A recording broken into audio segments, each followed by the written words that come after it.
Ito ang tinaguriang greatest unsolved mystery sa ating kasaysayan.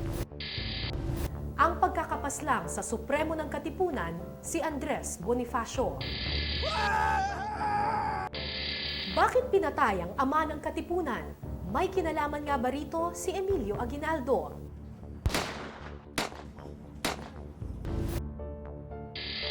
Ano ang mga itinatagong lihim ng taong 1897?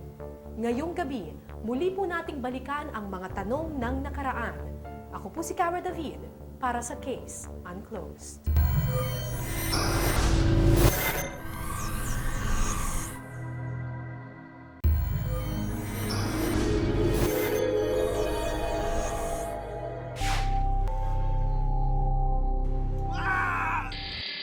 Ayon sa isang kwento ng isang magsasakang nakasaksi ng mga pangyayari, ganito raw ang naging wakas ni Andres Bonifacio, ang supremo ng KKK o kataas-taasang kagalang-galangang katipunan ng mga anak ng bayan. Pinagtataga ng armas na ginamit din niya para ipaglaban ang ating kalayaan.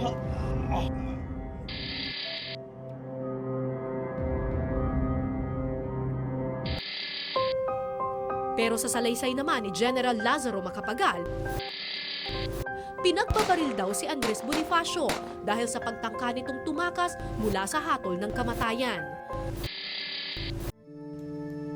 Mahigit isang siglo na ang nakaraan, pero hanggang ngayon, hindi pa rin malinaw kung paano nga ba talaga namatay si Bonifacio. Lingid sa kaalaman ng karamihan, hindi lumaking dukha si Andres Bonifacio. Ang nanay niya ay supervisor sa isang cigarette factory. Umabot siya hanggang parang second year high school. Panganay sa 6 na magkakapatid si Andres. Nang mamatay ang kanyang mga magulang, siya na ang tumayong ama at ina sa kanyang mga kapatid. Kinukwento niya na ang lolo Bonifacio ko, inangat niya yung mga kapatid niya sa pagtatrabaho niya sa abaniko, sa baston, gumagawa ng salakot, dahil mahirap lang sila eh. Hindi rin nakapagtapos ng pag-aaral si Aguinaldo. Meron silang mga pataniman at yung kanyang ama ay nangangalakal bukod sa magkasaka. Nag-aaral siya sa Maynila, nakapag-aaral siya hanggang third year ng bachillerato sa San Juan de Letran. Ang karahasang sinapit ng mga Filipino sa ilalim ng mga Kastila ang pumukaw sa damdamin ni Bonifacio, kaya siya sumali sa La Liga Filipina. Dito, nakilala niya si Jose Rizal, Juan Luna at Marcelo H. del Pilar. Isa na siya dun sa parang key personalities dun sa Liga Filipina. In fact, kasama siya dun sa pagkatatag ng Liga Filipina. Hindi naglaon, bumagsak ang La Liga Filipina at ipinatapon sa dapitan si Rizal. Tapos nung nag-fail yung Liga Filipina, doon na nakaisip si Bonifacio at ang kanyang mga kasama, no, na magtatag na ng ibang asosasyon na mas mataas na yung antas. At dito ipinanganak ang Katipunan. Doon na sila nag-umpisang mag-elect ng mga leaders, no? Tapos yung idea yata ng Supremo parang lumabas na yan nung pumutok na yung revolusyon. Sa paglago ng Katipunan, lumalakas din ang politikal na kapangyarihan ni Aguinaldo. Naging kapitan munisipal siya ng Cavite El Viejo na Kawit Cavite ngayon. Kapitan Myong ang bansag sa kanya ng mga kababayan niya. At sa mismong gabi ng kanyang pagkakahalal noong 1895, naging kasapi na rin ng Katipunan si Aguinaldo. Araw ninyo na naging kapitan municipal siya, sumali siya sa masoneria. Tapos noon sa maghahapon at maggagabi, tumulak siya sa Maynila at sumali sa Katipunan. Sa bahay ni Bonifacio isinagawa ang panunumpa ni Aguinaldo. Kasabay nito, umusbong din ang pagkakaibigan ni Aguinaldo at Bonifacio. Mismong si Bonifacio nag-inisit sa kanya at marahil unang-unang yumakap kay Emilio na kapatid, no? Kasama ka na. Sa pagkakapasok ni Aguinaldo sa Katipunan, lalong lumakas ang rebelyon laban sa mga Kastila. August 31, 1896, naganap ang Agaw Armas sa Cavite. Isa ito sa pinakamatagumpay na pakikipaglaban ni Aguinaldo. Si Bonifacio naman, sunod-sunod ang pagkatalo. Una-una, wala siya ng panalo ng labanan. Simula sa libu-libong mga tauhan niya, ilang daan na lang natira sa kanya, o kaya mas malit pa yata sa 100. At nang matalo ni Aguinaldo ang tanyag na general na si Ernesto de Aguirre noong September 3, 1896, naging matunog ang pangalan niya sa buong KKK. Natalo at napaatras ni Kapitan Aguinaldo noon ang mga Kastila at nakuha nila ang ilang kanyon at mga armas. Kaya mula noon, hindi na kapitan ang tawag sa kanya. General talaga. At naging marami siyang sumali sa kanya hukbo at hindi na sila katipunero, hindi na dumaan sa blood compact. Mga revolusyonaryo na sila. Dahil sa maraming pagkatalo ni Bonifacio at pagkapanalo naman ni Aguinaldo sa mga laban, unti-unting nagbago ang pagtingin ng mga katipunero, lalo na ng mga Caviteño sa kakayahan ng Supremo. Tingin nila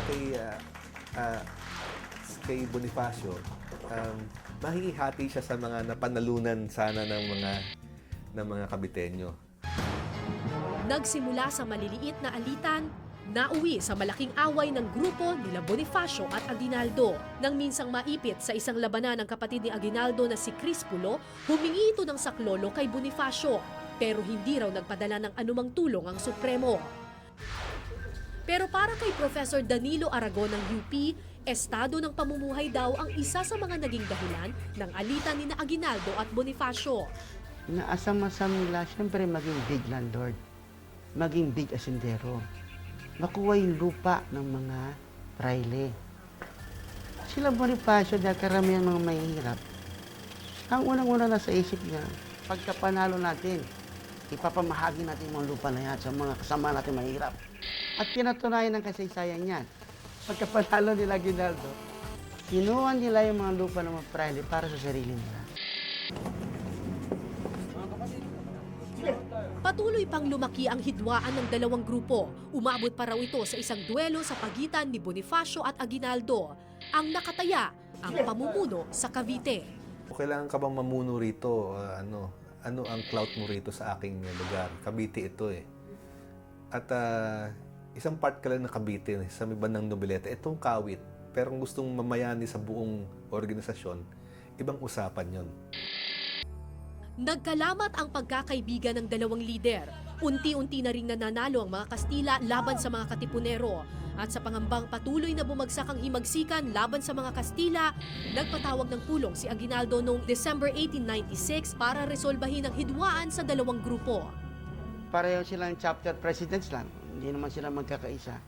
Kailangan nila isang mas mataas na opisyal.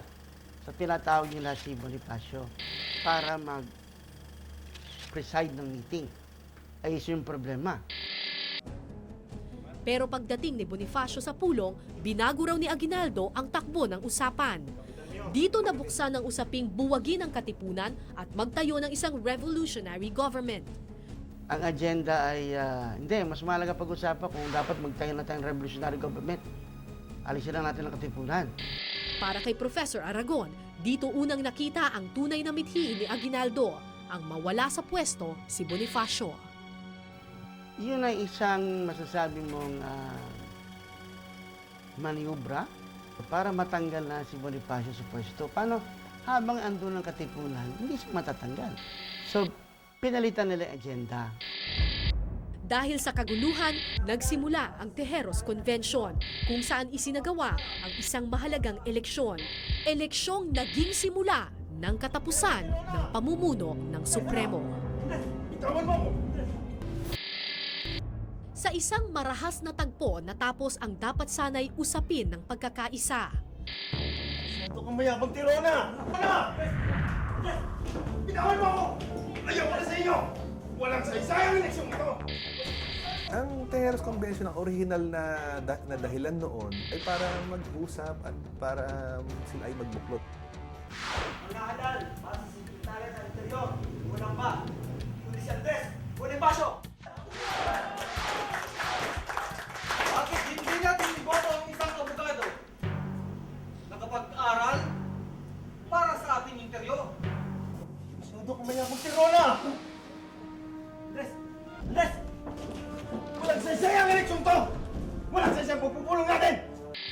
Magdalo at Magdiwang, ito ay mga sangay ng katipunan sa Cavite.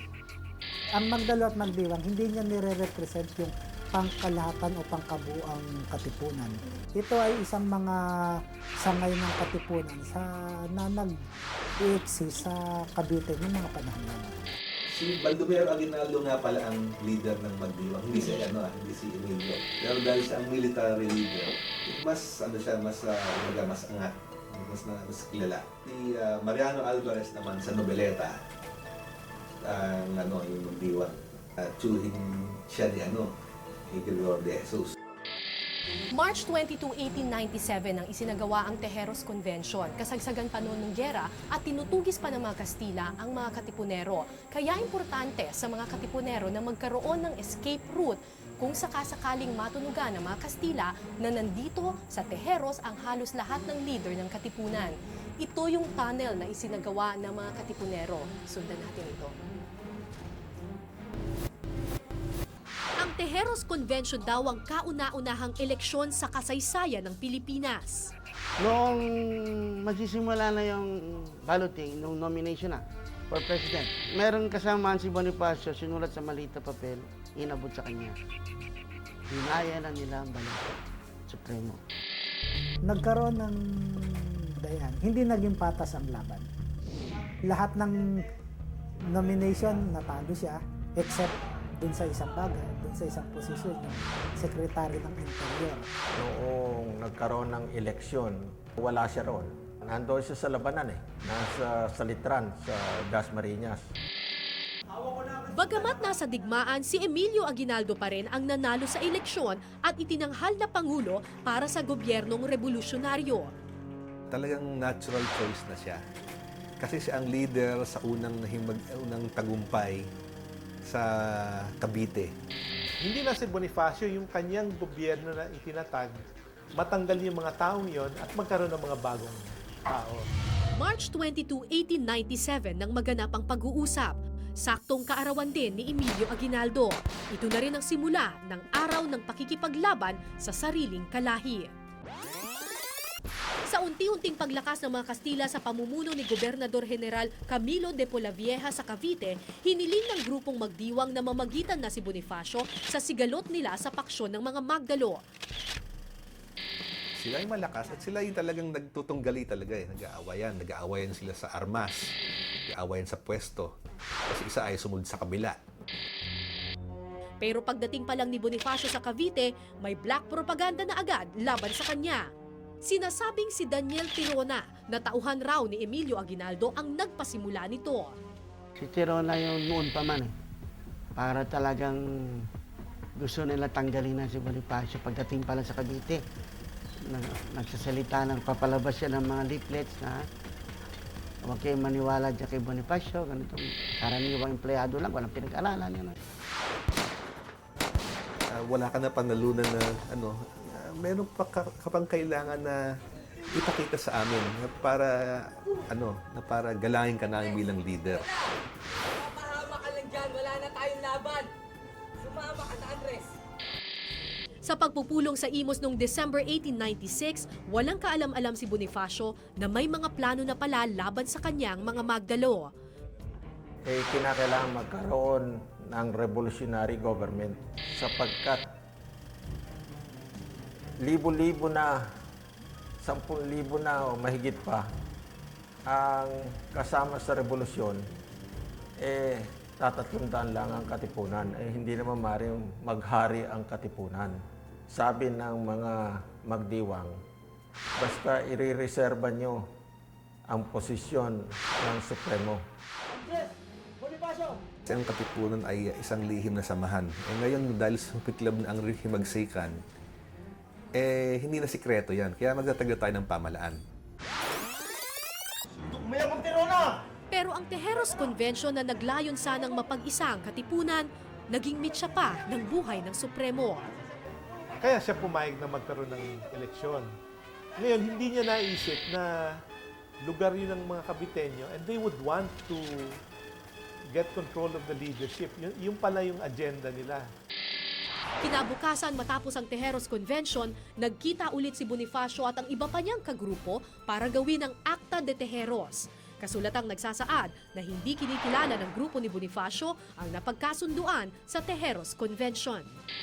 Si Bonifacio noon ay umalis at nagtayo ng kanyang sariling pamalanting Naik Military Agreement. At nagtatag siya ng hiwalay na pamalaan. Siyempre, ang nahalal nun, kamukha ni Aguinaldo, ituturingin yun na parang banta sa kanilang organisasyon na bagong natag pa lang. Kaya ito isang dahilan para siya ay tutusin ang paghuli kay Bonifacio. Ang pagbuo ni Bonifacio ng isang panibagong grupo ay isa raw pagtataksil sa naunang revolusyonaryong grupong kanyang itinatag.